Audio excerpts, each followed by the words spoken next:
Welcome back. Nearly 4 years after the COVID-19 pandemic, an article and study published on nature.com shows there may be more to the condition known as long COVID. Researcher and Director of Rehabilitation Innovation at Mount Sinai Health System, Dr. David Putrino, joins me to discuss the study and what new research reveals about this condition. Doctor, thank you so much for joining me. Oh, thanks for having me. Now, can you just explain for those who, may not know what it is, what is long COVID? So, long COVID is what we call an infection associated complex chronic illness. It affects around 7% of Americans today, and that number continues to increase. The CDC describes long COVID as any condition where about 3 months after your acute COVID infection, you're still experiencing symptoms related to that infection. So it can look very different in different people, but it is affecting millions of Americans right at this moment. And can you just explain, what are those symptoms? So some of the most comprehensive articles that look into long COVID symptoms have identified over 200 different symptoms that can affect every organ system in the body.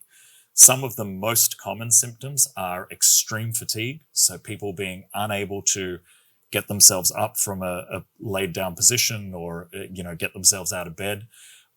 Cognitive impairment, so things such as forgetting how to get to your house from being down the street, or not being able to make decisions, or things of that nature.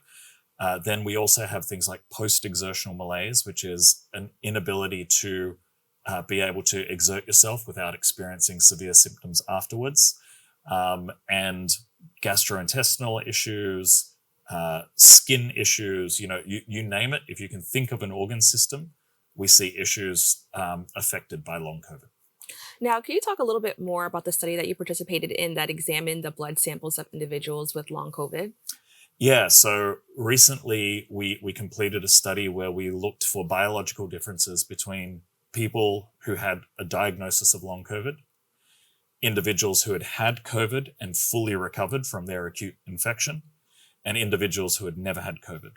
And what we were able to show was that there were very clear differences in blood biomarkers that we were studying between those three groups that allowed us to identify people with long COVID with 96% accuracy compared to the two control groups that did not have long COVID. Now, I know it may be like pretty complicated, but what were the differences that you found? And could these? I know it's in blood, but could these differences also be seen in other ways? Maybe just in symptoms, or how quickly they bounce back, stuff like that. So certainly, we encourage all clinicians right at this moment to diagnose long COVID based on symptoms. If a patient comes to you with symptoms related to an acute COVID infection, believe them, make the diagnosis, because right now that's the best tool we have, is listening to our patients.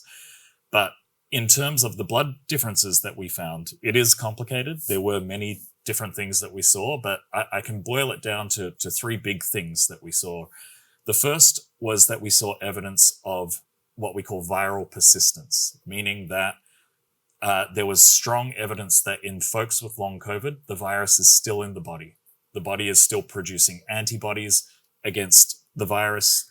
The body is still responding as though the virus is present. The next thing we saw were hormonal differences. We saw extremely low levels of a hormone called cortisol, which is actually the hormone that wakes you up in the morning. When you wake up and your cortisol starts to spike, that's the thing that actually makes you able to get out of bed and get on with your day. In folks with long COVID, morning cortisol was extremely low, meaning that this hormone that ordinarily gets us ready for the day isn't working the way that it should be in their bodies. And the final thing we saw was evidence of what we call immune exhaustion. So their immune system, the folks with long COVID, their immune system was so exhausted from fighting something for a very long time that now other viruses that were within their bodies, such as Epstein-Barr virus or herpes virus, was reactivating. So if we take all of this together, what we see as different from folks with long COVID is their body has been fighting something for a long time, probably the SARS-CoV-2 virus. It's starting to get tired. So we're seeing hormone depletion, we're seeing immune depletion, and that leads to all sorts of other symptoms and reactivations and problems that are happening downstream. Now, I understand that you describe long COVID as biological. Now, what does this mean? And, what are some of the long term effects this will have on patients? So it was important that we labeled long COVID as a biological illness because for many years, even before COVID, there have been infection associated complex chronic illnesses like chronic Lyme disease or myalgic encephalomyelitis, which is sometimes called chronic fatigue syndrome. And for the longest time, people with these conditions have been dismissed as having a psychological illness. So it was very important that when we published this paper showing very clear differences in blood biomarkers that allowed us to predict with 96% accuracy who had long COVID and who did not, that we called that out as biological so that we don't continue along with this narrative of people who have these infection-associated illnesses, which are often sometimes viewed as invisible illnesses because physically folks will look okay, but their bodies can't work. We need to make sure that these folks are being, called, the conditions are being called what they are, which is biological, not psychological. Now, how could this affect patients who are currently facing maybe other illnesses?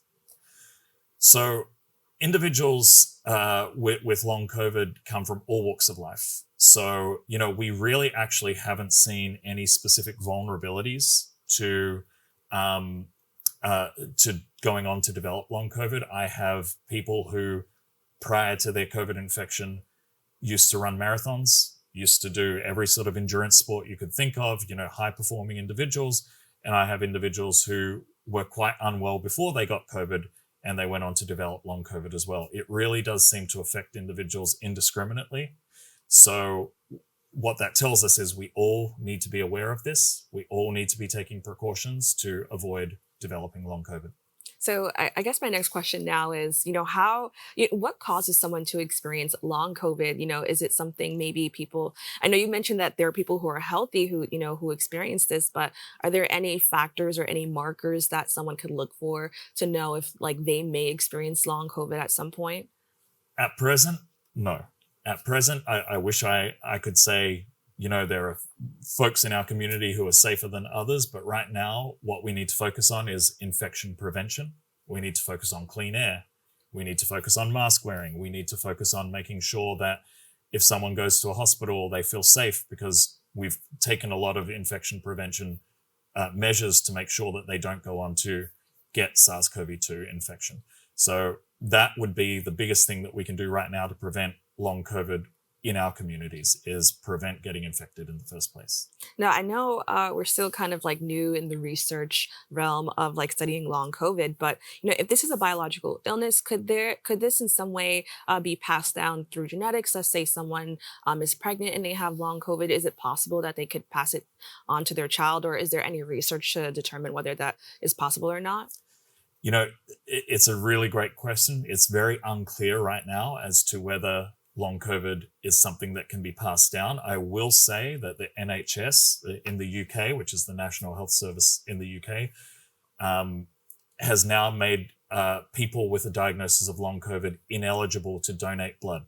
That's how concerned they are about this problem, because we don't know right now if infection-associated complex chronic illnesses can be passed down. So we do need to be cautious about that. Now, more research may be needed, but because we're seeing the long-term effect, COVID is having on patients, could there be a cure or treatment to help alleviate some of these symptoms? Or is this something that's possible now that we know people are living with this for prolonged periods of time? Could we possibly see like medicine over the counter, any stuff like that to help these people that are living with long COVID? So our center at Mount Sinai, which is called the Cohen Center for Recovery from Complex Chronic Illness, or the CORE, focuses a lot on interventions. Now, what we commonly tell our patients is that we focus on treatments, not cures at this time. And what I mean by that is if a person with long COVID walks through our doors, we can get them quite a bit better with a different sort of cocktail of medicines and rehabilitations and other interventions. But we right now do not have a targeted cure for this illness. We are running lots of different clinical trials right now where we're repurposing drugs that are already on the market to try and see if we can make a difference in the lives of folks with long COVID. But for the time being, what we really focus on is treating the symptoms and seeing if through those treatments we can make people a little more functional and feel a little more like themselves. And that's what we've got for right now. Now, I know there's so much going on. What could we see in the future of research in regard to long COVID? Because there's so many questions that I'm sure that so many people have, and right now we just don't have that many answers because it is something that's fairly new. So, what could the future of research look like in regard to long COVID?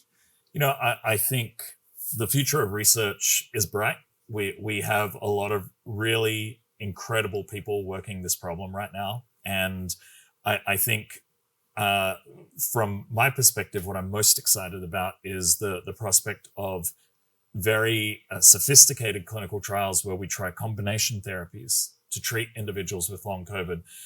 I do not think that this is a condition that is going to have a single drug solution. I think that because of how many people are affected so differently by long COVID, we need combination therapies. We need to better understand all of the different ways that long COVID can present in different communities, because it never looks the same way twice. And we need to come up with clever ways of trialing combination drugs to make sure that we treat the problem appropriately. Now we are approaching, flu season and COVID season where the risk of getting sick is heightened. Can you just quickly let us know what people should be doing just to stay safe? So all of the same old things that we've learned in the pandemic. So making sure that you're up to date with your vaccinations, making sure that you are, taking appropriate caution when you're in crowded places. So if you can wear a mask, do wear a mask. If you can set up a HEPA filter or something that's going to clean the air around you, set that up so that you've got clean access to clean air. These are the infection prevention things that we can do. And, I'm always going to advocate for caution around crowds, around indoor gatherings, and making sure that if you're sick, stay at home. Think about your community. Don't struggle through it and get a whole bunch of other people sick, because the reality of the science right now is that every COVID infection is a risk, and we want to make sure that people stay healthy. Well, Doctor, I want to thank you so much for joining us and having this conversation. Thank you. Stay tuned. We have more Open for You right after this.